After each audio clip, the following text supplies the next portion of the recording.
Hello students, welcome back to Prepon. चलिए अब करते हैं history of South India. Modern India के important events we have done. Now let us do history of South India. South India में जो सबसे पहला टॉपिक आता है that is Sangam age. The first topic is Sangam age. और साउथ इंडिया की history पढ़ते हैं तो 3 एरियाज हो जाते हैं। 2 एरियाज, ये जो नर्मदा रिवर है यहाँ से लेकर और कृष्णा तक, ये कहलाता है डेक्कन, इसे डेक्कन कहते हैं। और ये जो कृष्णा से नीचे तक है इसे कहते हैं सुदूर दक्षिण, far south. This is called far south, इसे फार साउथ कह देते हैं। तो साउथ में जो सबसे पहले कुछ इवेंट हुआ है that is called Sangam dynasty in the deep south, far south. Kerala coast पर चेर डायनेस्टी हुआ करती है। अपर कोरोमंडल पे चोल होते हैं और नीचे पांड होते हैं। ये चोलास, चेराज एंड पांड्यास तीनों मिला के कहलाती थी संगम डायनेस्टीज।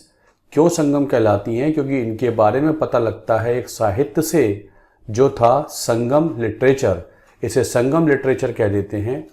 मदुरै में होता है संगम, जहाँ पर बहुत सारे तमिल भाषा के पोएट इकट्ठे होते हैं और बहुत सारा लिटरेचर कंपाइल करते हैं, उसे कहते हैं। क्योंकि एक संगम में ऐसा हुआ था, so literature is called Sangam literature. Sangam literature की बहुत सारी किताबें होती हैं, उनमें सबसे इम्पॉर्टेंट एपिक कहलाता है शिल्पादिगारम, द ज्वेल्ड एंकलेट, तमिल भाषा में इसका मतलब है। तो ये संगम लिटरेचर तमिल भाषा का साहित्य है, ये इंपॉर्टेंट है। और सबसे ओल्डेस्ट क्लासिकल लैंग्वेज भारत में तमिल होती है। सबसे पहले इसको ही क्लासिकल लैंग्वेज का दर्जा प्राप्त हुआ था, तमिल भाषा को क्लासिकल लैंग्वेज। शिल्पादिगारम सबसे बड़ा एपिक है। जैसे रामायण महाभारत संस्कृत के महाकाव्य हैं, ऐसे शिल्पादिगारम तमिल का सबसे महाकाव्य है। ऐसे ही एक किताब होती है तिरुकुरल, तिरुकुरल और सिंपली कुरल होती है। ये सेज तिरुवल्लुवार ने लिखी है। सेज तिरुवल्लुवार जो तमिल भाषा में बड़े इंपॉर्टेंट माने जाते हैं। सेज तिरुवल्लुवार, इनकी बहुत बड़ी मूर्ति इंडियन ओशन में लगी हुई है ऑफ द कन्याकुमारी कोस्ट यहाँ पर। और यहाँ पर ये यहीं पर विवेकानंद रॉक है, उसी से लगी हुई ये मूर्ति है। तो इनकी किताब होती है तमिल भाषा में कुरल, जिसे तिरुकुरल कहते हैं, जो बहुत इंपॉर्टेंट किताब है। और शिल्पादिगारम महाकाव्य है। संगम लिटरेचर का जो संगम पीरियड का एक इम्पॉर्टेंट पॉइंट होता है व्यापार। बड़े स्तर पे व्यापार करते हैं ये रोमन एम्पायर से। जो यूरोपियन एम्पायर है वहाँ से व्यापार होता है। बहुत सारे पोर्ट्स मिले हैं सदर्न कोस्ट पे, भारत के बहुत सारे पोर्ट्स मिले हैं यहाँ से लेकर और यहाँ तक। और यहाँ पर ब्लैक पेपर सबसे इम्पॉर्टेंट व्यापार की वस्तु होती थी, जिसे यवन प्रिय कह देते हैं। यवन माने जितने भी फॉरेनर्स भारत में आए, संस्कृत साहित्य में उनको यवन कह देते हैं।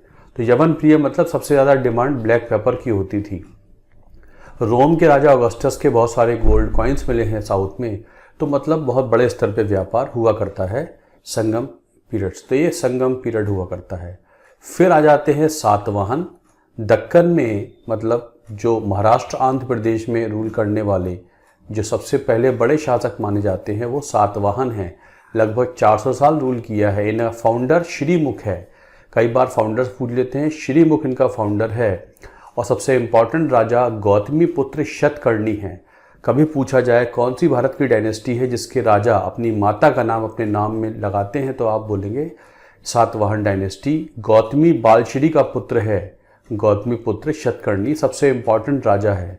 इसको नासिक प्रशस्ति में, नासिक प्रशस्ति इसके संबंध में है, इसमें इसको एक ब्राह्मण बोला गया है। माई सन इज द ओनली ब्राह्मण रूलर इन इंडिया, ऐसा बोलती है वो। मतलब गौतमीपुत्र शतकर्णी का जारी किया हुआ ये अभिलेख है जिसमें गौतमीपुत्र शतकर्णी नाम के राजा को एक ब्राह्मण बोला गया है। कल्चर की बात करें सातवाहनों के, तो अमरावती स्तूप जो नहीं अब दिखते अवशेष मिलते हैं, ये इस समय बनवाया गया था। और नागार्जुन कोंडा स्तूप, नागार्जुन कोंडा स्तूप भी सातवाहनों के समय बनता है। नागार्जुन कोंड एक बुद्धिस्ट मॉन्क होते थे जिनके नाम पर कृष्णा रिवर पर एक डैम भी है, नागार्जुन सागर डैम। कभी कभी ये भी पूछ लेते हैं। तो सातवाहनों का जो दक्कन में शासन है लंबे समय तक रहा और बड़े स्तर पर इन लोगों ने आंध्र प्रदेश कोस्ट से साउथ ईस्ट एशिया से व्यापार वगैरह भी शुरू किया है। इनके सिक्के वगैरह काफ़ी मिले हैं। सातवाहन लेड के सिक्के ज़्यादा इशू करते थे। लेड के सिक्के, ये use to issue large number of lead coins. उनके सिक्कों पर शिप्स की आकृति मिली है। अब अगले शासक दक्कन में देखें, साउथ में देखें तो आ जाते हैं चालुक्याज। ये इस एरिया में रूल करते थे चालुक्य ऑफ वातापी। वातापी को आज बादामी कहते हैं कर्नाटक में। लगभग 600 से 800 एडी इस क्षेत्र में रूल करते हैं। इनका फाउंडर पुलकेशी या पुलकेशिन एक है। इनका सबसे इम्पॉर्टेंट फाउंडर है पुलकेशिन दो, जिसने हर्षवर्धन को हराया है। हर्षवर्धन उस समय रूल कर रहा है नॉर्थ में, जब दक्कन में रूल कर रहा था Pulakeshin. Harshvardhan was ruling in north India at that time. उस समय जब दक्कन में रूल कर रहा था पुलकेशिन। तो ये पुलकेशिन दो एक राजा था, वो डिफीटेड हर्षवर्धन। और ये एहोल इंस्क्रिप्शन, एहोल एक जगह है जहाँ बहुत सारे मंदिर बने हुए हैं। पुलकेशी दो, यहाँ पर इसके बारे में एक संबंधित यह अभिलेख है, एहोल इंस्क्रिप्शन। और पुलकेशी दो सबसे इम्पोर्टेंट राजा माना जाता है। इन लोगों ने बहुत सारे मंदिर बनवाए हैं। 3 जगह बने हैं, बादामी में, ऐहोल में और अपत्तदकल में। इनका सबसे इम्पॉर्टेंट टेम्पल है विरूपाक्ष टेम्पल।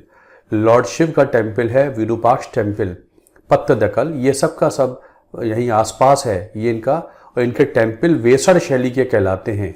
वेसड़ शैली का मतलब mix of north and south, जिसमें नॉर्थ इंडियन जो शैली है, नागर शैली, उसके फीचर्स भी हैं, और द्रविड़ शैली, साउथ इंडियन स्टाइल के फीचर भी हैं। इसे वेसड़ शैली के टेम्पल कह देते हैं। तो ये होते थे चालुक्य। और फिर पल्लव ऑफ कांचीपुरम आ जाते हैं। मतलब जब हर्षवर्धन नॉर्थ में रूल कर रहा है, तभी तमिलनाडु कोस्ट पे जो शासक कर रहे थे उनको पल्लव कहते हैं। कांचीपुरम के पल्लव हैं, ये रूल कर रहे हैं in this particular Tamil Nadu coast. Tamil Nadu के पहले बड़े शासक हैं ये। इससे पहले जो मिलते हैं वो मिलते थे संगम डायनेस्टीज। इनका जो फाउंडर है वो है सिंह विष्णु। इनका फाउंडर सिंह विष्णु है। पहला बड़ा राजा महेंद्र वर्मन होता है। हर्षवर्धन का ये समकालीन है। मतलब नॉर्थ में हर्षवर्धन, दक्कन में पुलकेशिन, महेंद्र वर्मन साउथ में। 3 बड़े राजा एक ही समय में शासन कर रहे थे। इनका सबसे बड़ा राजा था नरसिंह वर्मन वन, जिसने मामल्लपुरम नाम की एक टाउन बनाया है, जिसे आज महाबलीपुरम कह देते हैं। इसका टाइटल था महामल्ल, ग्रेट रेसलर। तो इसके नाम पे शहर जो बना था मामल्लपुरम, ये इसने बनाया था। बहुत सारे टेम्पल्स बनाता है। इन लोगों ने द्रविड़ शैली की आधार रखा है। द्रविड़ शैली साउथ इंडियन स्टाइल टेम्पल्स की शैली है, जहाँ पर बड़े बड़े टावर्स हुआ करते हैं और बड़े बड़े गेटवेज होते हैं। गेटवेज को गोपुरम कहते थे। साउथ इंडियन शैली का सबसे इम्पॉर्टेंट फीचर है गोपुरम, और टावर को विमान कहते हैं। आप देखेंगे इस तरीके से बहुत बड़े बड़े टावर इनके टेम्पल्स में बनाए जाते थे, चाहे वो चोलास के टेम्पल हों या पल्लवों के हों। तो ये द्रविड़ शैली कहलाती है। टेम्पल में महाबलीपुरम में मिल जाते हैं रथा टेम्पल्स, जो नरसिंह वर्मन वन ने बनवाए हैं। इनको पांडव रथ भी कहते हैं। ये एक ही पत्थर के बने हुए टेम्पल हैं, मतलब पत्थर को तराश कर ही टेम्पल बना दिए गए हैं। पांडवों के नाम पर हैं तो इन्हें पांडव रथ भी कह देते हैं। ये रथ टेम्पल हैं जो पल्लवों ने बनवाए हैं। कांचीपुरम में बनवाते हैं ये कैलाशनाथ टेम्पल। लॉर्ड शिव का टेम्पल है कांचीपुरम में। द्रविड़ शैली का पहला प्रोटोटाइप टेम्पल माना जाता है कैलाशनाथ टेम्पल इन कांचीपुरम। इसके बाद साउथ में आ जाते हैं सबसे बड़े साउथ के शासक चोलाज ऑफ तंजावुर। ये 10 से 12 सेंचुरी में रूल करते हैं। इनका फाउंडर था विजयाला चोल, लेकिन सबसे बड़ा शासक था राजराजवन, जिसके बारे में साउथ में बड़ी इंपॉर्टेंट फिल्म आजकल चर्चा में है। आप उसे देखेंगे तो आपको काफ़ी कुछ पता लगेगा। राजराजवन इनका पहला बड़ा फाउंडर है, वैसे एक शासक है, वैसे विजयाला चोला है। इसने नॉर्दर्न श्रीलंका कैप्चर कर लिया है और लंका एक प्रोविंस बन गया है भारतीय एम्पायर का। इसका बेटा है राजेंद्र वन। राजेंद्र वन ने पूरा का पूरा लंका कैप्चर कर लिया है और अनुराधापुरा इनका वहाँ प्रोविंशियल कैपिटल हो जाती है। आज भी वहाँ अनुराधापुरा नाम का एक शहर होता है। और इसने नॉर्थ में भी कैंपेन भेजा है राजेंद्र वन ने, और नॉर्थ से इसकी सेना जीत के लौटी है। तो इसने टाइटल लिया है गंगई कोंड चोल। कोंड माने तमिल में होता है जीतने वाला, तो गंगा रीजन को जीतने वाला राजा कहलाता था गंगई कोंड चोल। मतलब राजेंद्र वन ने कि सेना जो जीत के लौटी है साउथ नॉर्थ इंडिया की कैंपेन से, तो इसे गंगईकोंड चोल बोला है। और एक इसने शहर बनाया है गंगईकोंड चोलपुरम, जो बिल्कुल से जो इनके तंजावुर है उससे लगा हुआ है, एक छोटा सा गांव है तंजावुर के पास है। इनके टेम्पल्स तंजावुर में बनते हैं, और तंजौर में जो टेम्पल है जिसे तंजौर भी कहते हैं, बृहदेश्वर टेम्पल है, बहुत बड़ा टेम्पल है, भारत का टॉलेस्ट टेम्पल माना जाता है। राजवन ने बनवाया है बृहदेश्वर टेम्पल। यहाँ पर एक दीवारों पर एक चित्र बना हुआ है जिसमें एक आदमी हैट लगाए हुए है। माना जाता है जो यूरोपियन ट्रैवलर था मार्को पोलो, उसकी ये तस्वीर है जो आकृति है। तो बृहदेश्वर टेम्पल को राजराजेश्वर टेम्पल भी बोल देते हैं। यहीं पर गंगईकोंड चोलपुरम में भी एक बृहदेश्वर टेम्पल है, ये दूसरा टेम्पल है, ये राजेंद्र वन ने बनवाया है। 2 बृहदेश्वर टेम्पल है, एक राजवन का है, एक बृहदेश्वर राजेंद्र वन का है। नेवल सुपरमेसी के लिए जाने वाले शासक हैं। पूरे भारतीय इतिहास में सबसे बड़े नेवल पावर थे Cholas of Thanjavur. Local self government के लिए भी जाने जाते हैं, ये इंपॉर्टेंट पॉइंट है। पंचायती राज सिस्टम के बारे में ये लोग जाने जाते हैं। फिर साउथ में आगे चल के किंगडम और आता है जिसे विजयनगर कहते हैं। कृष्णा नदी के नीचे जो किंगडम बना था 1334 में, उसे विजयनगर किंगडम कह देते हैं। 1334 से 1565 तक विजयनगर किंगडम है। हरिहर एंड बुक्का नाम के 2 लोगों ने मोहम्मद तुगलक जो दिल्ली का सुल्तान था उसके समय बगावत करके ये किंगडम बनाया है। इसकी कैपिटल का नाम विजयनगर था, तो किंगडम का नाम पड़ गया विजयनगर। विजयनगर किंगडम में 4 डायनेस्टी ने रूल किया है। संगम डायनेस्टी पहली है, ये संगम उनसे अलग है जो तमिलनाडु के संगम वाले हैं। सालुव है, तीसरे हैं तुलुव, चौथे हैं अराविडु। कई बार ये आ जाता है किस क्रम में रूल किया था इन 4 वंशों ने, संगम, सालुव, तुलुव एंड अराविडु। तुलुव डायनेस्टी का शासक कृष्णदेव राय है, जिसका पीरियड 1509 से 29 है। ये सबसे बड़ा शासक था विजयनगर का। इनकी कैपिटल विजयनगर तुंगभद्र रिवर के बैंक पे थी। कृष्णा रिवर की जो ट्रिब्यूटरी है तुंगभद्र, उसके बैंक पे थी ये विजयनगर शहर। ये कृष्णा के बैंक पे नहीं था, it was on the banks of Tungabhadra river, ये याद रखना है आपको। कृष्णदेव राय के कोर्ट में अष्टदिग्गज हुआ करते थे। अष्टदिग्गज एक टर्म है जो साउथ की हिस्ट्री में इस्तेमाल की जाती है। ये तेलुगु भाषा के 8 इंपॉर्टेंट न्यूमरीज होते थे या ऑथर होते थे। अष्टदिग्गज, इनको अपनी कोर्ट में रखता था कृष्णदेव राय। इनमें एक तेनालीराम भी हुआ करता है। 1565 में विजयनगर खत्म हो जाती है जब तल्ली कोटा का युद्ध होता है। इसे बैटल ऑफ बन्नी हट्टी भी कहते हैं, बैटल ऑफ तल्ली कोटा भी कहते हैं, बैटल ऑफ राक्षस तरंगड़ी भी कहते हैं। ये 1565 में हुई है, जहां विजयनगर को हरा दिया है। दक्कन के 4 और बड़े किंगडम्स मैंने मोहम्मद तुगलक के समय बताया था, जो उसने अहमदनगर कैप्चर किया था। तो अहमदनगर जो उसने बहमनी एम्पायर बनी थी उसके समय में, उसके 5 टुकड़े हो गए थे, अहमदनगर, बीजापुर, गोलकुंडा, बरार एंड बीदर। इनमें से 4 किंगडम अहमदनगर, गोलकुंडा, बीजापुर, बीदर मिलकर अटैक कर देते हैं विजयनगर पर, और विजयनगर खत्म हो जाता है। इस बैटल से विजयनगर खत्म हुआ था। विजयनगर का जो बहुत खूबसूरत शहर माना जाता था, इसका जो डिस्ट्रक्टेड एरिया है उसे आज हम्पी कहते हैं। वर्ल्ड हेरिटेज साइट हम्पी है कर्नाटक में। Hampi is the site where once upon a time Vijayanagar used to exist. Vijayanagar में बहुत सारे ट्रैवलर्स ने ट्रैवल किया है, उसके बारे में व्याख्यान दिया है। जैसे अब्दुल रज़ाक पर्शिया से आया था, डोमिंगो पेस पुर्तगाल से आया है, दुआर्ते बारबूसा आया है, इब्न बतूता आया है। ये सब के सब और शहरों से आए। इब्न बतूता ने भी इसके बारे में लिखा है। रशन निकेतन आया है। तो बहुत सारे ट्रैवलर्स ने यहाँ इसके बारे में लिखा है। अब्दुल रज़ाक है, डोमिंगो पेस है, दुआर्टे बारबूसा है, इब्न बतूता है। They all wrote about the city of Vijayanagar. Bijapur शहर की बात कर लें तो इसमें आदिल शाही सुल्तान शासन करते थे। बीजापुर के शासक डायनेस्टी कहलाती थी आदिल शाही, और गोलकुंडा के कहलाते थे कुतुब शाही। इन्हीं कुतुब शाहियों ने 4 मीनार बनवाया था, और बीजापुर के शासकों ने गोल गुंबद बनवाया है, जो भारत में सबसे बड़ा गुंबद है और वर्ल्ड में 2nd लार्जेस्ट डोम है ये। और 4 मीनार भी, कुतुब मीनार गोलकुंडा के शासकों ने बनवाया है। साउथ में आए तो एक सबसे बड़ी शासक हो जाते हैं मराठास। मराठास में सबसे इंपॉर्टेंट शिवाजी हैं, जिनका पीरियड ये है 27 से 80 तक। शाहजी भोसले और जीजाबाई के पुत्र हैं शिवाजी, और इनके गुरु होते थे दादाजी कोंडदेव। दादाजी कोंडदेव ने इनको ट्रेन किया था, तैयार किया था। उनकी मदद से शिवाजी ने 20 साल की उम्र में ही जो सह्याद्री हिल्स हैं, वेस्टर्न घाट्स पे जो छोटे छोटे किले होते थे, इनको हिल फोर्ट्स कैप्चर कर लेते हैं और अपने आगाज़ कर देते हैं अपनी विजय यात्रा का। शिवाजी बहुत पावरफुल हो गए हैं। उधर औरंगज़ेब ने भी 1659 में आगरा में पद संभाला है शहंशाह का, और जब उसे पता लगता है कि साउथ में शिवाजी नाम का व्यक्ति डेवलप हो रहा है तो वो और सशंकित तब हो जाता है जब अफजल खान को शिवाजी मार देते हैं। अफजल खान बीजापुर का नोबल है। अफजल खान को मारने वाला कोई साधारण व्यक्ति नहीं हो सकता, औरंगज़ेब ये जानता है, तो वो वहाँ से बहुत एफर्ट करता है शिवाजी को कैप्चर करने का, उसे समहाउ डिमिनिश करने का। लेकिन 1665 में शिवाजी मुगलों से हार जाते हैं और मुगलों के साथ साइन की थी उन्होंने ट्रीटी ऑफ पुरंदर। 1666 में शिवाजी आगरा विजिट करते हैं। जब औरंगज़ेब उनको अरेस्ट कर लेता है तो वहाँ से वो किसी तरीके से छुप के भाग आते हैं। उसके बाद उन्होंने 1666 से मुगलों का शासन साउथ में इम्पॉसिबल करार कर दिया है। अब मुगल वहाँ शासन नहीं कर पा रहे हैं, शिवाजी का दबदबा है। 1674 में शिवाजी ने अपना राज्याभिषेक किया है।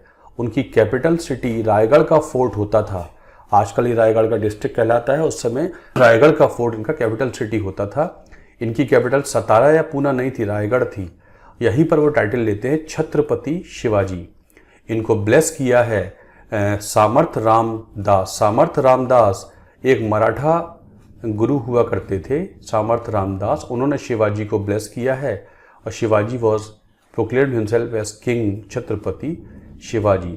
शिवाजी का एडमिनिस्ट्रेशन देखें तो 8 मंत्री होते हैं जिनको अष्ट प्रधान कहा जाता था। शिवाजी के मंत्रियों को अष्ट प्रधान, अष्टदिग्गज कौन होगा? जो कृष्णदेव राय की कोर्ट में तेलुगु भाषा के 8 ऑथर्स हैं। ये अष्ट प्रधान कौन है? अष्ट प्रधान शिवाजी के 8 मंत्री हैं, जिनमें सबसे इंपॉर्टेंट मंत्री पेशवा कहलाता था। पेशवा एक पद था, बाद में डायनेस्टी हो जाती है। शिवाजी ने 2 टैक्स शुरू किए थे, चौथ एंड सरदेशमुखी। रेवेन्यू का 1/4 भाग चौथ कहलाता था और 10% ऑफ रेवेन्यू सरदेशमुखी कहलाता था। मराठास गुरिल्ला वॉरफेयर या छापामार लड़ाई में एक्सपर्ट हुआ करते थे। Shivaji was expert in this guerrilla warfare, Shivaji and all Marathas. 1680 में शिवाजी की डेथ हो जाती है। उनके बाद उनका बेटा शंभाजी शासक बनता है। शंभाजी 9 साल रूल करता है, लेकिन औरंगज़ेब के ऑर्डर्स पे उसे शंभाजी को मार दिया जाता है और शंभाजी के बेटे शाहू को औरंगज़ेब इम्प्रिजन कर लेता है। शंभाजी के बाद शिवाजी का दूसरा बेटा राजा राम शासक बनता है। राजा राम की डेथ हो जाती है तो उसकी वाइफ ताराबाई फिर शासिका बनती है। मराठों में पहली बड़ी शासिका हुई है तो वो ताराबाई हुई है।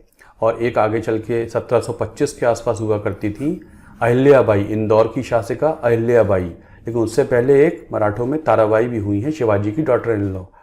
उधर औरंगज़ेब की डेथ के बाद शिवाजी का ग्रैंडसन शाहू रिलीज़ हो जाएगा और फिर ताराबाई और शाहू में जो बैटल होगी उसमें शाहू जीत जाएगा। शाहू इसलिए कि एक तरीके से शासन कर पाया क्योंकि उसने अपने पेशवा पद पे बैठाया है सबसे पावरफुल कैपेबल व्यक्ति बालाजी विश्वनाथ को। बालाजी विश्वनाथ पहले इंपॉर्टेंट पेशवा हैं, उसके बाद ये पेशवा पद फैमिली में ही चलता रहेगा। तो बालाजी विश्वनाथ को अपना पेशवा बनाता है और बालाजी विश्वनाथ ही बेसिकली मराठा पॉलिटिक्स चलाते हैं। नाम मात्र के लिए शाहू हुआ करता था। बालाजी विश्वनाथ का बेटा बाजीराव वन है जो 1720 से 1739 तक शासन करता है और मराठाओं को और बड़े एरिया पर पहुंचा देता है। उसके समय मराठा अपनी बड़े इंपॉर्टेंट पोजीशन पे आ जाते हैं। बाजीराव वन मराठाओं का महासंघ बनाना चाहता है। जब मराठाओं के महासंघ की बात आती है तो 5 मराठा शक्तियों को मिला के महासंघ कहा जाता है। पूना के शासक पेशवा कहलाते थे, ग्वालियर के सिंधिया कहलाते थे, नागपुर के भोसले, इंदौर के होलकर और बड़ौदा के गायकवाड़, ये 5 कहलाते थे मराठा महासंघ, जो कभी बन नहीं पाया। इंदौर की ही शासिका थी अहिल्याबाई होलकर, जिनका योगदान काशी विश्वनाथ टेम्पल में भी है और उनका योगदान सोमनाथ टेम्पल में भी माना जाता है। बाजीराव की डेथ के बाद इनका बेटा बालाजी बाजीराव शासक बनता है। इसके समय में होती है 3rd बैटल ऑफ पानीपत 1761 में, जब अहमद शाह अब्दाली ने अटैक किया है भारत पर, अफगान अटैक। इसी अटैक में सदाशिवराव विश्वासराव मराठाओं को लीड कर रहे हैं और उसी में मराठा बुरी तरीके से हार जाते हैं और मराठाओं का इसी बैटल के बाद बाजीराव, बालाजी बाजीराव की डेथ भी हो जाती है जब उसे पता लगता है मराठे हार जाते हैं। उसके बाद ये मराठा सिस्टम चलता रहता है और आखिरी पेशवा था बाजीराव वन 1795 से 1852 तक। ये बाजीराव वन ने 1802 में वेलेस्ली के साथ ट्रीटी ऑफ बसीन साइन की थी, जिसे हम ट्रीटी ऑफ सब्सिडियरी अलायंस कहते हैं। उसके बाद एक बार और कोशिश हुई थी 1817 में, जब थर्ड एंग्लो मराठा वॉर होती है, जब सब मराठे मिलके अंग्रेजों के खिलाफ बगावत करते हैं, तभी बाजीराव टू को, इन सब मराठाओं को हरा दिया जाता है थर्ड एंग्लो मराठा वॉर में, जिसमें बैटल ऑफ भीमा कोरेगांव भी हुई थी। इसी बैटल के बाद फिर मराठा सिस्टम खत्म हो जाता है। पूना बाजीराव टू से छीन लिया जाता है। बाजीराव टू को कानपुर भेज दिया जाता है पेंशन पे। यहीं पे 1852 में बाजीराव टू की डेथ हो जाती है। इसी का दत्तक पुत्र था नाना साहेब, जिसने रिवोल्ट लीड किया था, रिवोल्ट ऑफ 1857 कानपुर से। नाना साहेब बाजीराव टू आखिरी पेशवा का दत्तक पुत्र था। डलहौजी ने इसको पेशवा का पद और पेशवा की पेंशन देने से मना किया था, तो he led the revolt from 1857। This was all about Marathas. This was this thing. Important leaders की बात कर ले। This was South history of South India. अब इंपॉर्टेंट लीडर्स की बात कर लेते हैं, मॉडर्न इंडिया से संबंधित कुछ छोटी छोटी बातें, और राम मोहन रॉय की बात कर लेते हैं। Ram Mohan Roy east India company में काम करते हैं। उन्होंने नौकरी छोड़ी है, वहाँ पर क्लरिकल पोजीशन पे हैं, और 1815 में आत्मीय सभा बनाई है। 1817 में एक हिंदू कॉलेज बना है, जिसमें बहुत इंपॉर्टेंट रोल प्ले किया है राम मोहन रॉय ने। फाउंडर था डेविड हेयर, लेकिन it was founded with the support of Ram Mohan Roy, Hindu college in Calcutta. 1828 में आत्मीय सभा का नाम हो गया है ब्रह्मो समाज, और ब्रह्मो समाज काम करता था एक ईश्वरवाद के सिद्धांत को प्रतिपादित करने में, in the propagation of the concept of divine monotheism. Mono means one, theism माने आस्था, डिवाइन माने God, have faith in one single God is the main idea of Brahmo Samaj. Atmiya Sabha itself was called Brahmo Samaj. Ram Mohan Roy played a very important role in abolition of Sati. Sati उनकी family में हुआ था, तो उन्होंने वो सारे आधार पेश किए हैं बेंटिक को, जिससे जस्टिफाई कर सकते हैं कि सती किसी भी तरीके से लीगल नहीं है, लॉजिकल नहीं है। शास्त्र भी कहते हैं कि सती नहीं होनी चाहिए।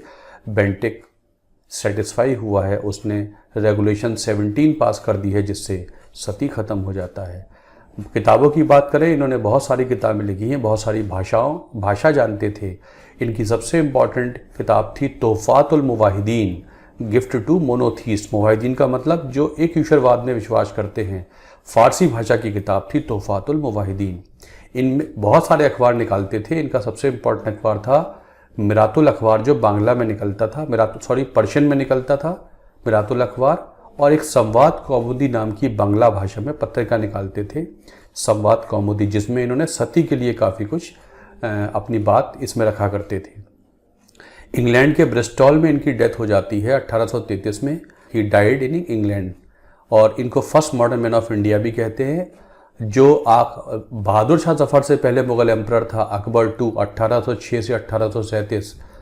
ये जब राम मोहन रॉय इंग्लैंड जा रहे हैं तो कहता है, I shall give you the title of Raja if you somehow get my pension enhanced from the East India Company in England. तो इनको title Akbar two Mughal emperor ने राजा का टाइटल दिया है। इनके बाद ब्रह्मो समाज को चलाते हैं देवेंद्र नाथ टैगोर, फादर ऑफ रविन्द्रनाथ टैगोर, वो चलाते हैं। उधर दयानंद सरस्वती ने आर्य समाज बनाया है, बम्बई में बनाया है, लाहौर में नहीं, 1875 में। ये सोशल इविल्स को इरेडिकेट करने के लिए काम करते हैं, और कहते हैं जो ये चाइल्ड मैरिजेज होती हैं ये बिल्कुल गलत हैं। वो कहते थे Indians are children of children, बच्चों के बच्चे हैं, मतलब चाइल्ड मैरिज के अगेंस्ट काम करते हैं, जाति प्रथा के अगेंस्ट काम करते हैं, सोशल इविल्स के अगेंस्ट काफ़ी काम किया है। इनका स्लोगन था गो बैक टू वेदास और इंडिया फॉर इंडियंस, वेदों की ओर लौटो और भारत भारतीयों के लिए। मॉडर्न एजुकेशन को सपोर्ट करते हैं, बट भारतीय कल्चर में ही निहित भारतीय कल्चर को ध्यान में रखते हुए आधुनिक शिक्षा ग्रहण करने में कोई दिक्कत नहीं है। हम मॉडर्न एजुकेशन लेना चाहते हैं, वेस्टर्न नहीं, ऐसा ये मानते थे। इनके बाद इस शिक्षा के कार्य को आगे बढ़ाया है लाजपत राय और हंसराज ने, और मिलके डीएवी सिस्टम ऑफ एजुकेशन को शुरू किया था। दयानंद एंग्लो वैदिक स्कूल्स एंड कॉलेजेस, पहला डीएवी कॉलेज लाहौर में 1885 में बना था। इनके दूसरे शिष्य थे वो श्रद्धानंद थे। वो कहते थे सिर्फ गुरुकुल पद्धति पे ही शिक्षा होनी चाहिए, अंग्रेजी शिक्षा की भारत में नीड नहीं है। उन्होंने 1802 में गुरुकुल कांगड़ी 1902 में गुरुकुल कांगड़ी विश्वविद्यालय, गुरुकुल कांगड़ी सिस्टम शुरू किया था, जो बाद में बन जाता है गुरुकुल कांगड़ी यूनिवर्सिटी। दयानंद की किताब का नाम था सत्यार्थ प्रकाश। इन्होंने किताब लिखी थी सत्यार्थ प्रकाश। ऐसे ही होते हैं स्वामी विवेकानंद, जिनका रियल नाम नरेंद्र नाथ दत्त था। रामकृष्ण परमहंस के ये शिष्य हुआ करते थे और रामकृष्ण मिशन 1897 में फाउंड करते हैं। इनके टीचर थे रामकृष्ण परमहंस, जो काली टेम्पल के पुरोहित थे और ये कहते थे service to man is service to god. Ramakrishna Paramahamsa कहते थे मानव सेवा माधव सेवा, नर सेवा नारायण सेवा। यही ध्यान में रखते हुए इन्होंने रामकृष्ण मिशन बनाया था। किसने? स्वामी विवेकानंद ने, अपनी गुरु के इस मैसेज को आगे ले जाने के लिए कि मानव की सेवा करेंगे तो माधव की सेवा अपने आप हो जाएगी। तो basically Ramakrishna mission humanitarian work के लिए स्टार्ट हुआ था। 1893 में ये जाते हैं world parliament of religions Chicago में और भारत का जो स्पिरिचुअल कंटेंट है उसको सामने रखते हैं दुनिया के सामने। And the world was expose to Indian spiritualism through the hands of Swami Vivekananda. 1902 में इनकी डेथ हो जाती है। ये कहा गया, इन्होंने बोला था आई विल नॉट क्रॉस 40 और 40 की एज से पहले इनकी डेथ हो जाती है। एनी बेसेंट इसके बाद आती हैं। एक एनी बेसेंट चलाती थी theosophical society. She came from where? Ireland. And इन्होंने बहुत इंपॉर्टेंट रोल प्ले किया था होम रूल मूवमेंट में। इन्होंने थियोसॉफिकल सोसाइटी की फाउंडर नहीं थी ये तो फाउंड किया था कर्नल ऑलकॉट, मैडम ब्लावास्की ने यूएसए में, और यूएसए ये बना था न्यूयॉर्क में 1875 में। बट ये लोग आ जाते हैं इंडिया और इंडिया में फिर आगे चलकर इसको अगली मेंबर बन जाती हैं और आगे चल के 1907 में अध्यक्ष भी बन जाती हैं एनी बेसेंट। इसका फाउंडर ऑलकॉट और ब्लावास्की थे, नॉट एनी बेसेंट। अडियार इनका आश्रम हुआ करता था। बेसेंट ने एक सेंट्रल हिंदू स्कूल बनाया था बनारस में, जो आगे चल के यही स्कूल आज भी ये है, BHU कैंपस में होता है। आगे चल के यहीं पर मदन मोहन मालवीय ने बनारस यूनिवर्सिटी बना दी थी BHU, which was inaugurated by, जो वाइसरॉय होता था उसके समय में बनी, चेम्सफोर्ड के समय। दादा भाई नौरोजी के बारे में बात कर लेते हैं। पहले व्यक्ति थे जो हाउस ऑफ कॉमन्स में MP बने थे, पहले भारतीय, और इन्होंने ज्ञान प्रसारक मंडली बनाई थी एडल्ट एजुकेशन के लिए बम्बई में 1852 में। इन्होंने किताब लिखी है जिसके लिए ज़्यादा जाने जाते हैं, एग्जाम में आती है, poverty and un-British rule in India, जिसमें ये ड्रेन ऑफ वेल्थ की बात करते हैं। इतना पैसा भारत से जाता रहा, अगर ये भारत में खर्च होता तो ये भारत का फ़ायदा हो गया होता। और इन्होंने ये पहले व्यक्ति थे जिन्होंने per capita income of India calculate की थी 1868 में। 1906 के कलकत्ता सेशन में स्वराज की डिमांड की थी दादा भाई नौरोजी ने। इनको grand old man of India भी कह देते हैं। एक बाल गंगाधर तिलक होते हैं जिन्होंने गीता रहस्य नाम की किताब लिखी है, architect home of the Vedas भी लिखी है। इनका कहना था आर्किटेक्ट से आए हैं, और किताब भी है architect home of the Vedas. ये महाराष्ट्र में गणपति और शिवाजी फेस्टिवल नाम के फेस्टिवल ऑर्गेनाइज करते थे, लोगों को फ्रीडम स्ट्रगल में आगे लाने के लिए, मोटिवेट करने के लिए, गणपति फेस्टिवल। 1920 में इनकी डेथ हो गई थी। ये कभी कांग्रेस के अध्यक्ष नहीं बन पाए थे। लाजपत राय को पंजाब केसरी भी कहते हैं। 1920 में भारत वापस आ गए हैं और all India trade union Congress के अध्यक्ष बने हैं, जिसका सेशन मुंबई में हुआ है। आईटुक के पहले अध्यक्ष थे। इन्होंने किताब लिखी है unhappy India. He was active in Arya Samaj also. Unhappy India नाम की किताब लिख देते हैं लाला लाजपत राय। अरविंदो घोष क्या अखबार था वंदे मातरम। इस वंदे मातरम अखबार को शुरू करने वाले थे बिपिन चंद्र पाल, लेकिन एडिटर थे अरविंद घोष, और इन्होंने वंदे मातरम का अंग्रेजी अनुवाद भी किया है। He also translated the song Vande Mataram into English. Aurobindo Ghosh जो 1908 में अलीपुर कॉन्स्पिरेसी केस में भी इम्प्लीकेट किए गए थे। गोपाल कृष्ण गोखले ने 1905 में सर्वेंट्स ऑफ इंडिया सोसाइटी बनाई थी। ये एक छोटा सा फैक्ट है। गांधी जी के बारे में बात करें, साउथ अफ्रीका रहते हैं 1893 से 1905 तक। 1893 में 2 भारतीय भारत से बाहर गए थे जिन्होंने बड़ा फुटप्रिंट दुनिया पे छोड़ा भारत का। एक तो स्वामी विवेकानंद, और उसी साल गांधी जी भी भारत के बाहर गए थे साउथ अफ्रीका। दोनों ने अपने अपने तरीके से दुनिया को भारत से रूबरू कराया। ये गांधी जी साउथ अफ्रीका में 2 फार्म्स बनाते हैं, टॉलस्टॉय फार्म और फिनिक्स फार्म। जैसे इंडिया में साबरमती और वर्धा आश्रम चले थे, ऐसे ही इन्होंने टॉलस्टॉय और फिनिक्स फॉर्म, जहाँ पर कोऑपरेटिव ब्रदरहुड से लोग रहते थे, 2 फॉर्म चले थे। इनकी अखबार जो इन्होंने 1904 में निकाला था साउथ अफ्रीका में, उसका नाम था इंडियन ओपिनियन। इनका पहला अखबार था। किताब लिखते हैं 1909 में हिंद स्वराज, एक छोटी सी ये बुकलेट टाइप है हिंद स्वराज, जहाँ इनका आइडिया है, अपने आइडिया की बात करते हैं, इनकी सोच के बारे में किताब है। एक अखबार निकालते हैं भारत में यंग इंडिया, और इनकी ऑटोबायोग्राफी लिखी गई है माई एक्सपेरिमेंट फॉर ट्रुथ, इन्हें लिखते हैं 1925 में, जिसका अंग्रेजी अनुवाद करते हैं महादेव देसाई। गांधी जी ने तो इसको गुजराती में लिखा है, महादेव देसाई ने उनकी इस ऑटोबायोग्राफी का अंग्रेजी में अनुवाद किया है। टॉलस्टॉय से इनका पत्राचार भी होता था। टॉलस्टॉय ने किताब लिखी थी the kingdom of God is with in you, the kingdom of God is with in you, उससे किताब से काफ़ी प्रभावित हुए थे ये। ऐसे ही इन्होंने एक थोरू नाम का फिलोसोफर होता है अमेरिका में, उसकी किताब थी सिविल डिसोबीडियंस, जिससे सिविल डिसोबीडियंस का मेथड इन्होंने अडॉप्ट किया था। सिविल डिसोबीडियंस एक किताब का नाम है, उससे प्रभावित थे। और जॉन रस्किन की किताब जो इनको बड़ी प्रभावित करती है, उसका नाम था unto this last. Unto this last का इन्होंने ट्रांसलेशन किया था, किताब का नाम था अनटू दिस लास्ट। इस किताब का इन्होंने अंग्रेजी अनुवाद किया है सर्वोदय के नाम से। अनटू दिस लास्ट का अनुवाद कर देते हैं सर्वोदय के नाम से। ये इस किताब से प्रभावित हुए थे। किताब का नाम है अनटू दिस लास्ट, ऑथर था जॉन रस्किन। 1933 में जब पूना पैक्ट साइन हुआ था अम्बेडकर के बाद, उसके बाद उन्होंने हरिजन मूवमेंट पे काफ़ी काम किया है। अपनी पत्रिका का नाम भी हरिजन रख देते हैं 1933 में। अनटचेबिलिटी के अगेंस्ट काफ़ी काम करते थे, और इन्होंने टेम्पल एंट्री मूवमेंट को सपोर्ट करते थे। जो वाइकोम सत्याग्रह 1923-24 में हुआ था केरला में, वाइकोम मूवमेंट जो टेम्पल एंट्री मूवमेंट था, जहाँ जो डिप्रेस क्लासेस के लोग थे उनको टेम्पल एंट्री का ये मूवमेंट कहलाता है, जिसमें के किलप्पन और लोगों ने काफ़ी इंपॉर्टेंट रोल प्ले किया है। गांधी जी ने भी सपोर्ट किया है। Jyotiba Phule played a very important role in the emancipation of Dalit. इन्होंने सत्य शोधक समाज बनाया था 1875 में महाराष्ट्र में। किताब लिखते हैं गुलामगिरी, ज्योतिबा फूले, और he was the first to work against untouchability. Jyotiba Phule, इन्हीं की वाइफ थी सावित्री बाई फूले।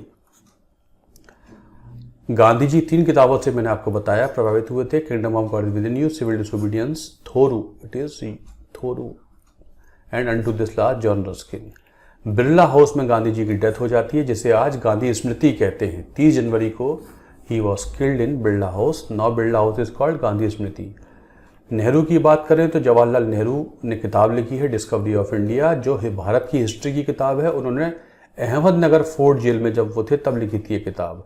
ग्लिम्पसेस ऑफ वर्ल्ड हिस्ट्री भी लिखते हैं, ग्लिम्पसेस, भारत विश्व का इतिहास झरोकों से, और उनकी ऑटोबायोग्राफी का नाम ऑटोबायोग्राफी है। 1938 में नेशनल हेराल्ड नाम का अखबार निकाला था, वही अखबार जिसकी ट्रस्ट का जो केस चल रहा है सोनिया गांधी एंड राहुल गांधी पर। इनको प्रधानमंत्री की शपथ दिलाई थी माउंटबेटन ने, जो भारत के पहले प्रधानमंत्री की शपथ माउंटबेटन दिलाते हैं। वल्लभ भाई पटेल की बात करें, जिनको आयरन मैन ऑफ इंडिया कहा जाता है, ये ज़्यादा फेमस हुए बारदोली सत्याग्रह के लिए, जो कि एक रेवेन्यू सेटलमेंट था। ये भारत के पहले डिप्टी प्राइम मिनिस्टर भी थे, और इनका सबसे इम्पॉर्टेंट रोल रहा जब इन्होंने सभी रियासतों को भारत में मिला दिया था। होम डिपार्टमेंट के होम मिनिस्टर तो थे ही, और स्टेट डिपार्टमेंट इनके अंडर में था। इनके सेक्रेटरी थे वीपी मेनन, और इन्होंने सभी रियासतदारों से इंस्ट्रूमेंट ऑफ टैक्सेशन साइन करा लिया था। जो राजी नहीं हो रहे थे वो हैदराबाद था, उस्मान अली खान निज़ाम राजी नहीं हो रहा था, तो भारत सरकार को ऑपरेशन पोलो चलाना पड़ा, जिससे हैदराबाद को शामिल किया गया। कश्मीर में हरी सिंह न भारत न पाकिस्तान, लेकिन जब पाकिस्तान से हमला हो जाता है तो वो नेहरू से मदद मांगता है। ऐसे में नेहरू, इंडियन गवर्नमेंट मदद करती है, लेकिन अल्टीमेटली यहाँ से निकाला जाता है कबायलियों को। लेकिन जाड़े का मौसम था, तो बहुत जाड़ों में यहाँ बैटल नहीं हो सकती है, तो यहीं पर ये बैटल रुक जाती है। 1948 में भारत यूएन का इंटरवेंशन ले लेता है, उसके बाद ये एलओसी बना दी जाती है, लाइन ऑफ कंट्रोल। तो ये basically India could have successfully force this people to go outside India, but it was not to be. तो 22 अक्टूबर 1947 को भारत पर अटैक हुआ था, और 26 अक्टूबर को साइन करा लिया था instrument of accession. Kashmir became integral part of India. Sheikh Abdullah वहाँ के नेता थे, जिनकी पार्टी का नाम उस समय नेशनल कॉन्फ्रेंस था, आज भी यही कहलाती है। इनके ग्रैंडसन होते हैं उमर अब्दुल्ला। तो इलेक्शन होता है वहाँ पर कश्मीर में, वहाँ की जो संविधान सभा है वो राजी हो जाती है कि जो इंस्ट्रूमेंट टैक्सेशन पास हुआ है इससे हम भारत का अभिन्न अंग बनने को तैयार हैं। इस तरीके से कश्मीर बन जाता है भारत का अभिन्न अंग। जूनागढ़ का जो शासक था वो मोहब्बत खान था, वो पाकिस्तान में मिलना चाहता है। जब भारत को पता लगता है कि ऐसा ऐसा कुछ है तो वहाँ पर एक जब फोर्स का इस्तेमाल होना है तो वो उससे पहले यहाँ से चला जाता है। जूनागढ़ में रेफरेंडम, जनता का वोट कराया जाता है। 80% से ज़्यादा लोग भारत में शामिल होने को कहते हैं। जूना became part of India and he escaped to this Mohabbat Khan या मोहब्बत खान, ये भाग जाता है सिंध। इसका जो दीवान थे वो थे शाहनवाज भुट्टो, जो आजकल भुट्टो फैमिली है उसी के जो मेन व्यक्ति थे शाहनवाज भुट्टो, वही इसके दीवान हुआ करते थे, मेन व्यक्ति वही थे। This is all about Indian history. आपका रिवीजन इस तरीके से पूरा हो जाता है। I tried my best to give you in short about Indian history. So this completes your syllabus. Thanks a lot for watching this video. Comment दीजिए, subscribe कीजिए और आगे बढ़िए। प्रेपॉन चैनल को आगे बढ़ाइए। Thanks for being with us. Thank you.